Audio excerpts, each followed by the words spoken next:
Dijemur. Oh iya. Masya Allah.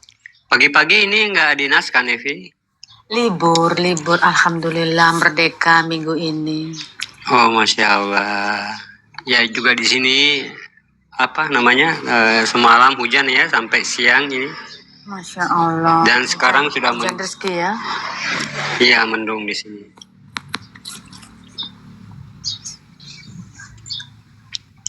Berarti nggak ada aktivitas, cuma di rumah aja gitu ya? Tadi dari pasar, makanya live-nya agak siang. Terus pulang itu buru-buru karena lapar.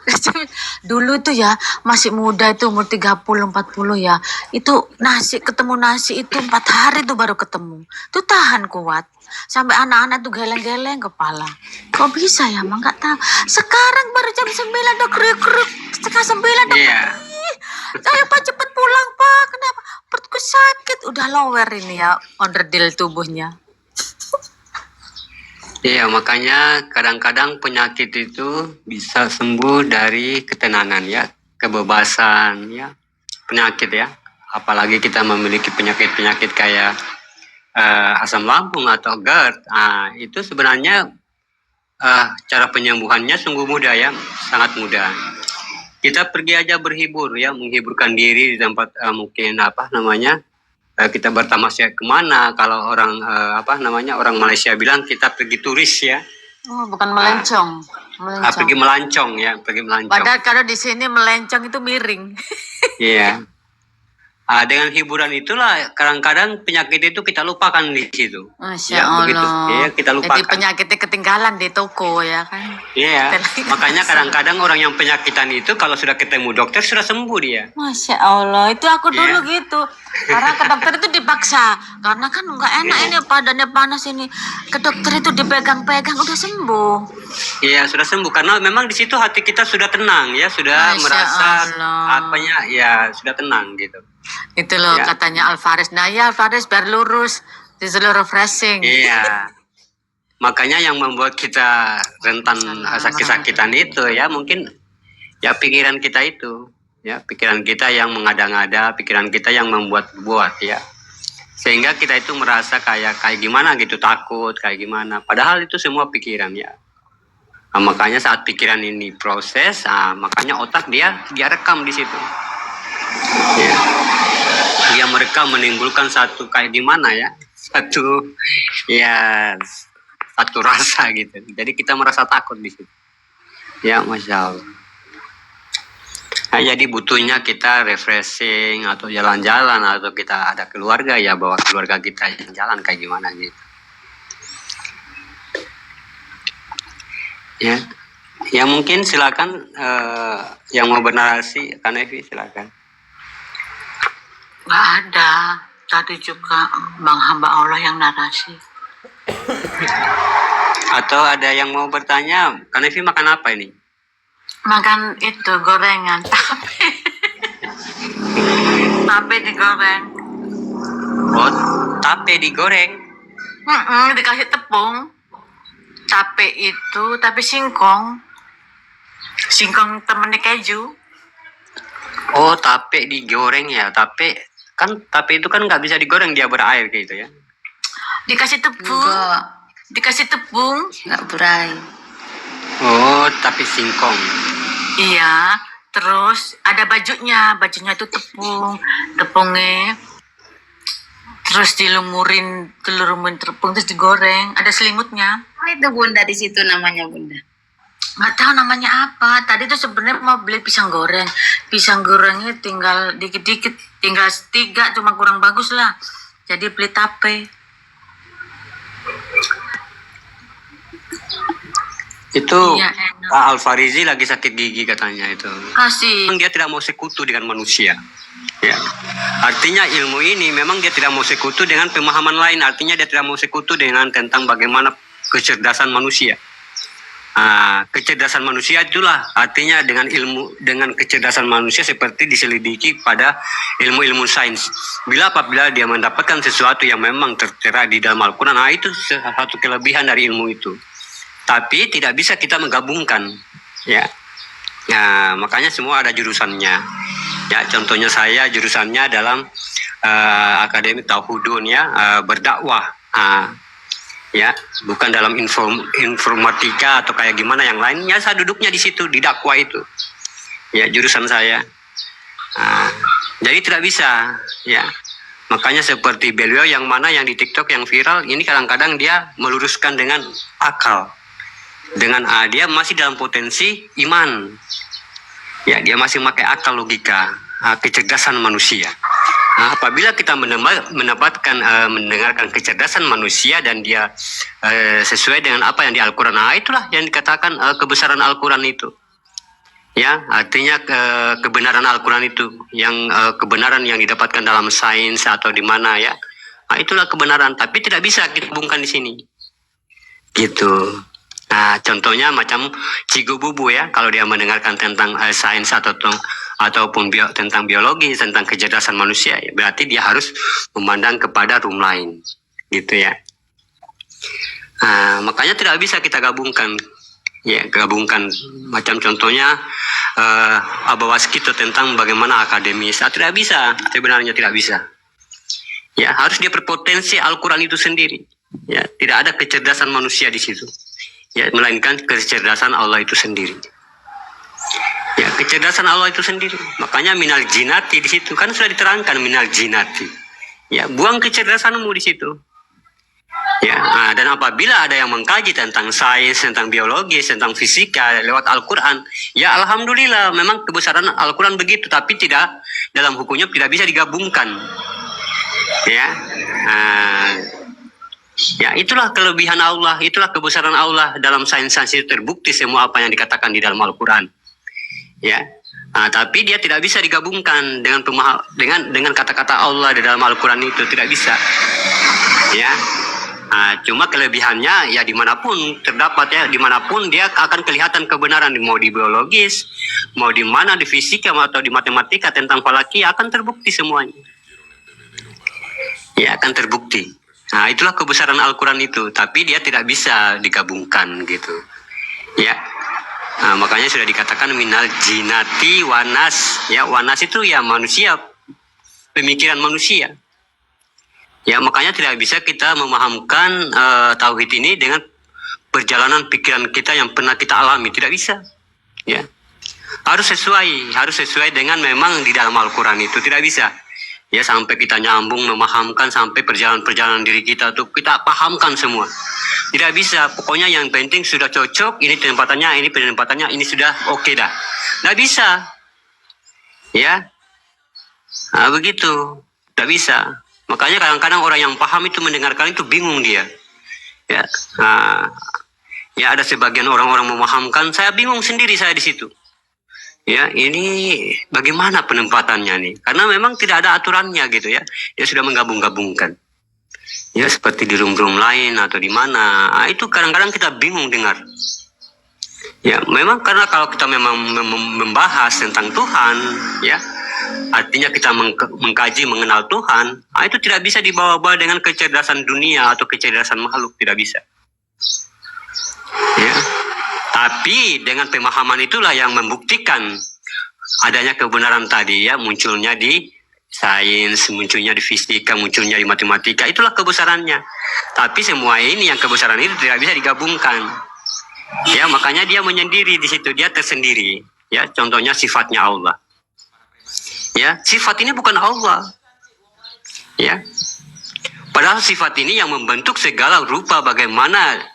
Artinya dia yang melakukan ya dalam jenis apapun, tentang mungkin dia membuat komputer atau dia mengerjakan satu keterampilan dengan sifat ini ya. Tapi dia berbeda di situ. Ya, dia bukan sifat. Ya, karena apa? Dia tidak mau bersekutu. Ya, dia tidak mau bersekutu. Dia tidak mau bersekutu, ya sifat, ya sifatnya Allah, ya sifatnya Allah. Ya, tapi dia tersendiri. Begitu.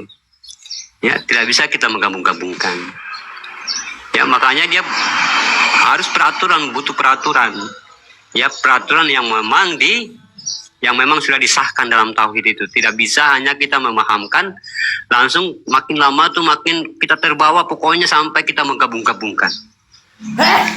Ya, begitu. Makanya perlulah pemahaman begini. Kita mengenal kodratnya, mana yang tidak sekutu, mana yang batil, mana yang hak. Ya, kita membeda-bedakan bisa. Oh, begini berarti kalau ini tidak bisa kepada Tuhan. Ya, makanya kalau saya mengatakan tentang diri itu bukan Tuhan. Ya, diri itu bukan Tuhan. Ya, karena dia tidak bisa tidak bisa dikatakan dia sebagai satu sosok atau dikatakan satu zat atau nur atau apapun, tidak bisa. Ya, tidak bisa mengatakan apapun. Ya, tentunya di situ kosong, ya kosong itu sudah. Ya. Ya, makanya kalau dikatakan diri, ya diri itu bukanlah Tuhan, ya, melainkan diri kehambaan itu yang bersifat itu, ya, yang keluar dari keinginannya itu. Tapi memang sudah benar Cik Bubu ini, ya, kalau dia mendengarkan tentang, artinya di sini Cik Bubu dia dia melaraskan, ya, melaraskan gitu, mencocokkan begitu, ya. Tapi dia di sini harus mendengar tentang ilmu dari Al-Quran itu sendiri tentang tauhid. Kalau Cigu Bubu mau mendengarkan tentang bagaimana fisika, tentang bagaimana kecerdasan manusia, berarti dia harus ke room lain gitu. Ya, tapi memang sudah benar semua jalannya. Tujuannya Cigu Bubu ini untuk saling mencocokkan. Ya, dia melihat dengan kebesaran Allah itu di dalam apa yang dikaji di dalam sains. Makanya dia di situ dia melihat, oh berarti cocok dengan apa yang dikatakan di roomnya Kanevi. Itulah kebesaran yang disampaikan tadi. Ya, hanya kita untuk mendengarkan kebesaran, tapi tidak bisa kita mencampur-campurkan dengan kebesaran itu. Ya, begitu sahabat beriman. Jadi Masya Allah, ya.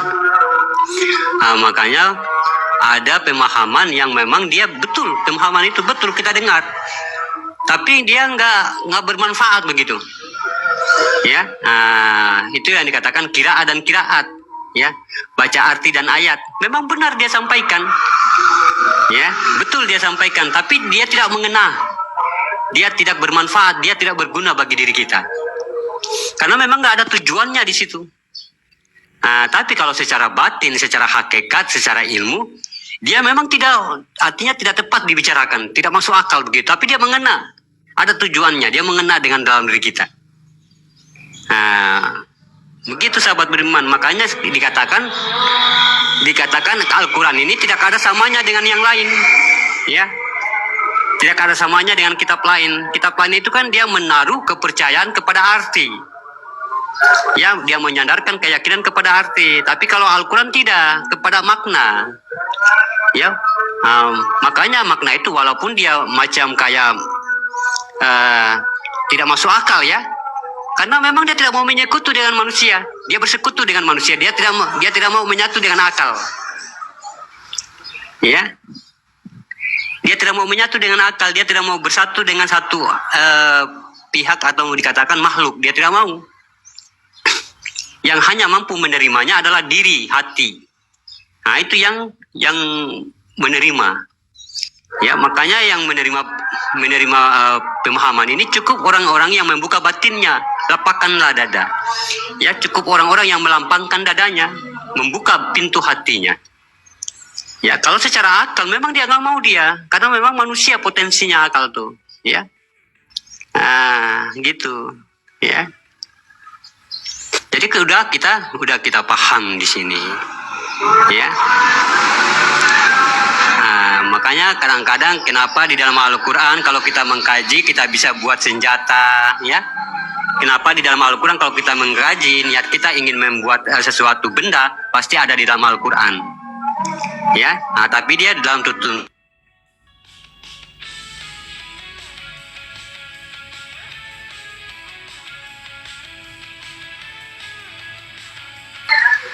Pak Guru, gak ada suaranya. Pak Guru, mana suaranya? Mati lampu kah? Pak Guru, tak ada suara. Oh, ada orang telepon. Ada orang telepon. Aku menunggu Pak Guru. Pak Guru hilang.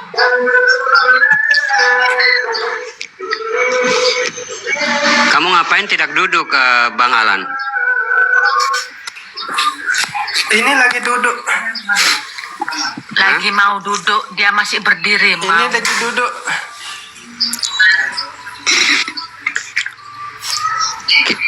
Kelihatannya kayak rebahan gitu. Itu hostnya Tadi kali yang rebahan. sebelum cikgu bilang kenapa nggak duduk, saya udah duduk. Tadi sebelumnya rebahan sedikit. Cikgu bisa tahu. Jangan-jangan dikeker.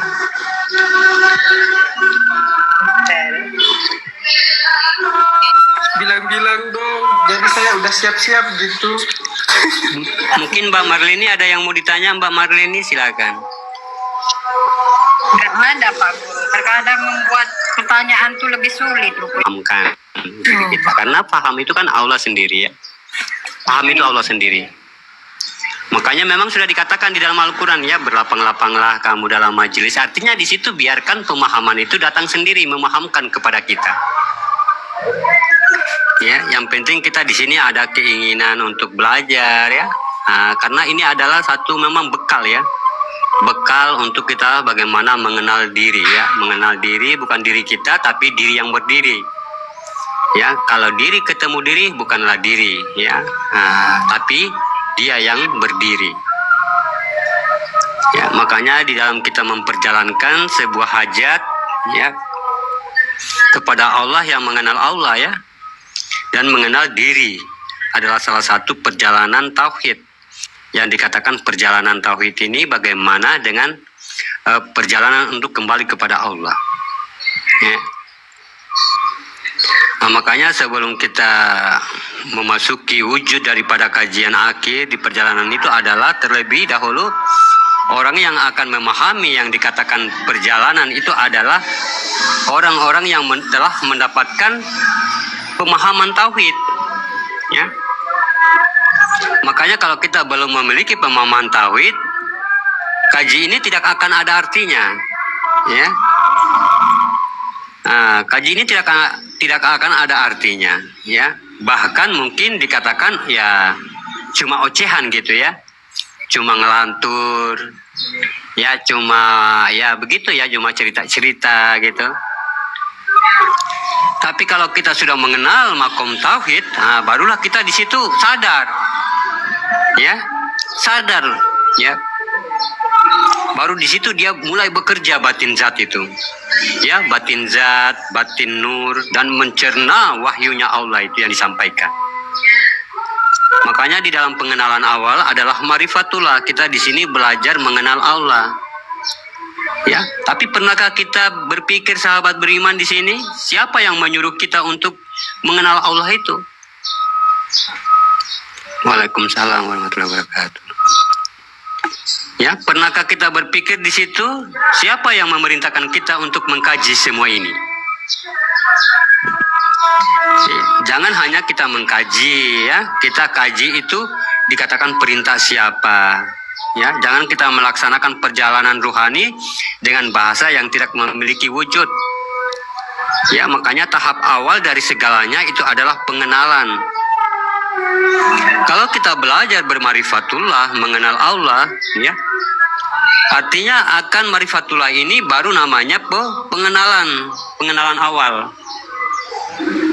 Ya, ini baru tingkat awal namanya. Kenapa? Karena kita berhenti di dalam satu wujud, ya, dalam satu wujud yang namanya asma, ya, atau dikatakan nama. Makanya kalau ini tidak diteruskan, maka kita akan sampai pada kesalahan besar, ya, yaitu menyembah nama, menyembah zat, menyembah nur, menyembah wujud, sir, menyembah sifat. Ya, kalau kita tidak teruskan, ini akan kita menyembah nama, zat, nur, atau yang mana, ya, bukan Allah sendiri, ya, bukan Tuhan itu sendiri yang bernama Allah itu. Ya, makanya dengan demikian bagaimana caranya kita ya kemanusiaan kita ini di mana titik akhirnya? Ya, di mana titik akhirnya kita meletakkan kekuasaan kita? Di sini istilahnya kita meletakkan jabatan kita sebagai manusiawi untuk kita meningkatkan kepada yang dikatakan insanianya Allah, perjalanan Allah. Ya. Nah, setelah itu kita tempatkan sahabat beriman ya, sisi kemanusiaan kita. Apa yang dikatakan kemanusiaan itu? Nah, makanya disuruh Allah berpikir. Ya, afala tufsirun. Ya, kemanusiaan itu kita apa sahabat beriman? Aku memang suka engkau berpikir, tapi tidak suka dengan cara kamu berpikir, kata Allah. Ya, oh itu kemanusiaan ya. Ya, aku menyuruh engkau yakin, afalah yakinun, tapi aku tidak suka dengan cara kamu berkeyakinan kepadaku. Oh, itu kemanusiaan ya. Aku suruh engkau sholat, ya, tapi aku tidak suka dengan cara kamu sholat. Ya, cara manusia. Aku suka kamu berpuasa kepadaku, tapi aku tidak suka dengan cara kamu berpuasa kepadaku. Waalaikumsalam warahmatullahi wabarakatuh. Ya, afala tufsirun. Ya, memang saya melihat kamu membuat jalan itu, tapi saya tidak suka dengan jalanmu menuju kepadaku. Ya, aku suka kamu beriman kepadaku, tapi aku tidak suka dengan caramu beriman. Karena apa? Karena sudah kusiapkan jalannya. Ya, atau dikatakan bahasa hakikat sudah kusiapkan tajalinya. Aku sudah siapkan tempatnya, aku sudah siapkan jalannya. Aku sudah siapkan masjidnya. Ya, aku sudah siapkan segalanya. Kenapa kamu bikin sesuatu yang lain daripada diri? Kenapa kamu bikin jalan lain? Kenapa kamu bikin masjid lain? Kenapa kamu bikin keyakinan lain? Kenapa? Padahal aku sudah mengaku pada dirimu. Tapi engkau tidak pernah mengaku bahwa kamu adalah diriku. Ya.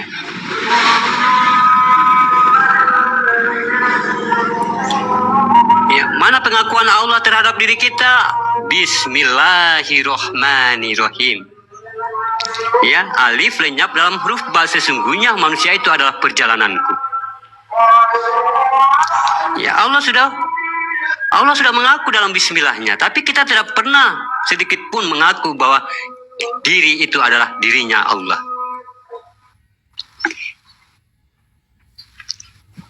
Ya, aku sudah mengaku kepada dirimu, kata Allah, kenapa kamu mengaku lagi? Ya, inilah kemanusiaan. Ya, menciptakan masjid, dalam masjid akhirnya apa? Niat bikin masjid jadi tempat berhala. Makanya dengan demikian kita kembali bagaimana proses berhentinya wujud kemanusiaan kita tadi. Tentulah kita belajar awal dulu. Dengan tentunya kita belajar awal yaitu hakikat. Menemui hakikat jasad adalah nur, menemui hakikat ruhani adalah zat, menemui hakikat nyawa adalah batin. Jadi sudah selesai semuanya. Ya, sudah selesai fanafilanya, diteruskan kembali naik kepada sifat zohir, sudah menjadi pisifat bagi Allah. Ya, sifat zohir sudah menjadi pisifat, sudah menjadi kepemilikan Allah, sudah menjadi gerakan Allah. Ya, pisifat itu apa? Ya, sebuah gerakan yang maujud, ya, yang maujud, dan pizat adalah batin yang terlihat. Ya, sebuah gerakan yang maujud datang daripada keinginannya sendiri. Ya, kalau pizat itu adalah batin yang terlihat, yaitu kepada jasad kita ini. Ya, jadi sebuah gerakan yang maujud kepada keinginannya, dia kelihatan dari pizatnya, dia kelihatan dari tubuhnya. Ya, batin yang terlihat namanya pizat itu ya. Atau dikatakan dia diriam, ya, atau ayan karazia. Jadi naik lagi. Ya, naik lagi. Nah, setelah itu barulah lepas kita di situ. Ya, lepas kita tauhidnya, lepas ilmunya kita, lepas. ya ma'rifatnya kita lepas. Kita kemana hamba Allah? Kita akan menuju kepada tauhidun. Waalaikumsalam warahmatullahi wabarakatuh. Ya, kalau di tauhidun, ya di tauhidun ini adalah sifat yang satu. Ya, bukan lagi kita bercerita tentang tauhidin. Ya, bukan lagi kita bercerita tentang tauhidin lagi. Waalaikumsalam warahmatullahi wabarakatuh, Abang Pena. Ya, dia sudah menjadi tauhidun. Allahudun Muhammadun. Ya, berarti sendiri juga berubah. Kenapa yang dikaji itu hanya diri? Ya, makanya kalau kita tidak bisa mengkaji Tuhan, akhirnya naik kepada tauhidun. Ya, apa yang dijanjikan di makom tauhidun, ya bersifatnya aku pada sifatku dan luputlah aku pada wujud sendiri. Nah, itu tauhidun. Ya, jadi kita harus bisa membedakan antara tauhidin dengan tauhidun. Ya. Kalau kita mengkaji ilmu jangan dalam agama.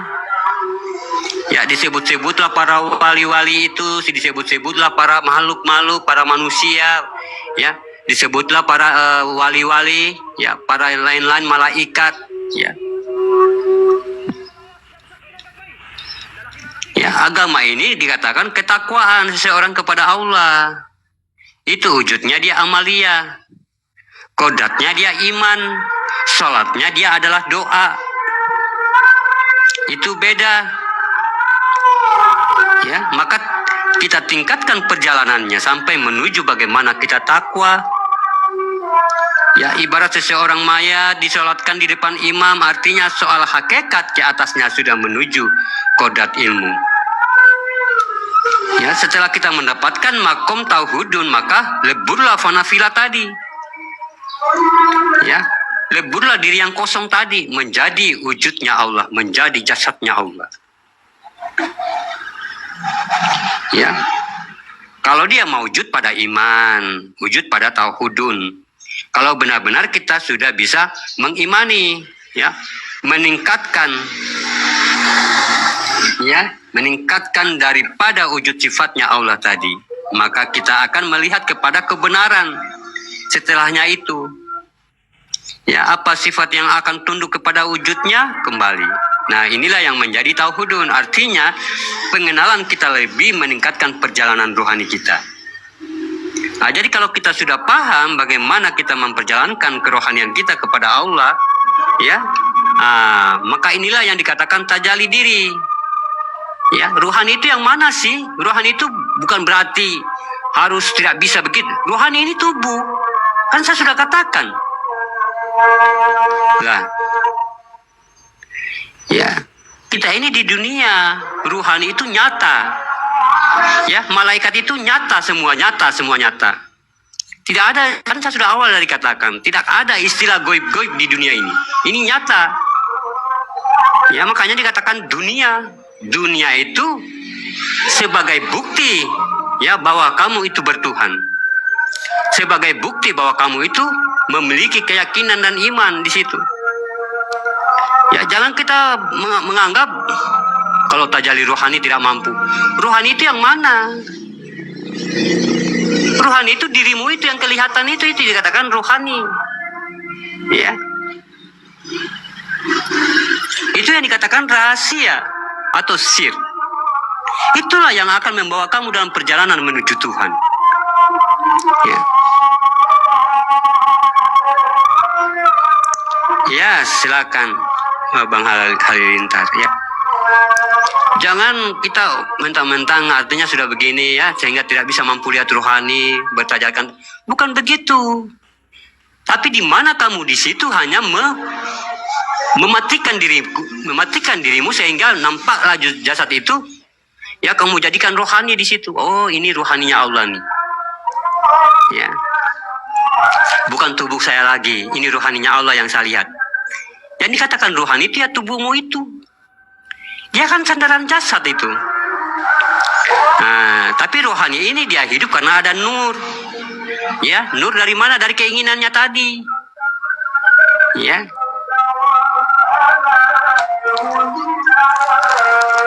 Ya, bukan bukan berarti kita bertajali dengan rohani itu lalu kita diperlihatkan ruh begitu sampai kita tidak mampu begitu bermain-main dengan ruh begitu. Ya, makanya sudah dikatakan di dalam Al-Quran, ya sesungguhnya manusia itu hanya sedikit, ya tidak ada yang mampu mengetahui tentang ruhku, tentang ruh, ya, dan manusia hanya diberikan pengetahuan sedikit. Manusia yang bagaimana masih memiliki sifat manusia. Makanya kebanyakan yang masih memiliki sifat manusia itu dia tidak mengetahui tentang dirinya, tidak mengetahui tentang ruhnya. Ya, dia tidak membaca tentang ruhnya, dia tidak membaca bagaimana, dia tidak mengkaji tentang ruhnya, tentang dirinya. Ikro ya Rasulullah, ikro ya Rasulullah itu baca dirimu, ya baca ruhmu itu, baca dirimu yang kelihatan itu. Siapa yang menggerakkan itu? Itu yang dikatakan ruh, ya ruhani. Lah kan sudah dikatakan ya, ruhani itu kan sudah nggak ada, udah nggak kelihatan. Kenapa udah dia nggak kelihatan? Karena dia sudah menjadi jasadmu itu. Ya. Ya, mungkin sahabat beriman ya, lanjut dulu ya. Saya ini laporan dulu sebentar. Baik Pak Guru, terima kasih Pak Guru. Iya, Lalu nanti kita lanjut lagi ya, Masya Allah. siap, alhamdulillahirabbil alamin. Makasih, sehat selalu Pak Guru. Amin. Assalamualaikum. Amin ya Allah. Waalaikumsalam. Assalamualaikum warahmatullahi wabarakatuh.